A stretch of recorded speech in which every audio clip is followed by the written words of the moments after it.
Controllers have been the vehicles of entertainment for gamers for as long as games have existed.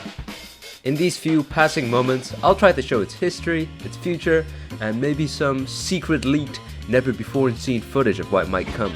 But I digress. In 1958, Tennis for Two, also known as computer tennis, was designed by one William Higginbotham, created over the course of 3 weeks by him and a technician named Robert V. Dvorak. This game, while completely primitive to our standards today, was possibly the first to ever be created strictly for entertainment purposes and not as a sort of technical demonstration. The game was displayed on an oscilloscope and it was played with 2 custom aluminum controllers. Players adjust the angle of their shots with a knob in their controller and try to hit the ball over the net by pressing a button.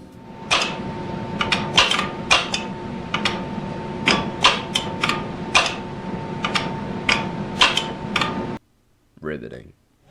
Já viu rico namorar pobre?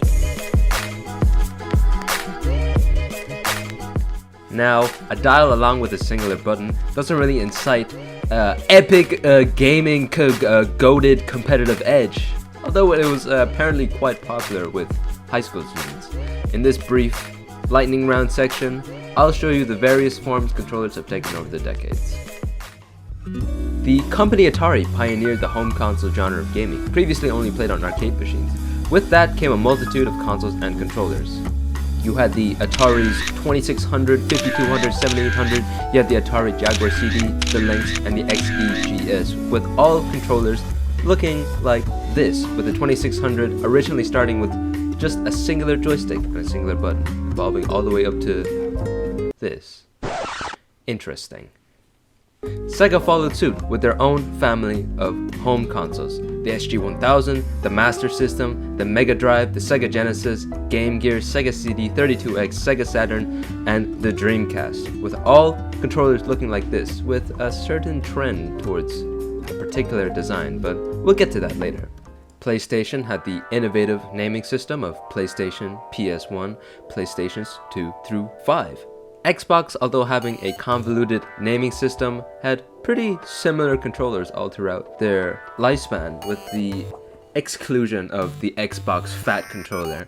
Following suit, you had the Xbox 360, Xbox One, Xbox Series X, and Xbox Series S.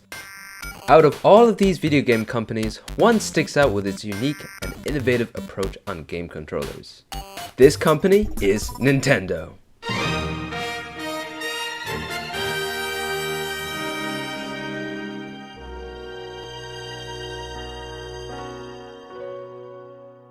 As you can see, a controller is always completely necessary to play a game. Otherwise, it's just a glorified moving watching experience. This will be short. Controllers are mostly made of plastic with a silicone chip on the inside to have Bluetooth connection, rumble, sound, and all other sorts of features. The standard Xbox controller went from catering to the 95th to 5th percentile all the way down to the 3rd, with reductions in bumper size, rounding, and changing the grip. This attention to detail to account for many different people shows the increase in demographic in gaming, especially in the last decade. This was definitely not a concern for manufacturers in the past, as shown previously. Thanks for watching.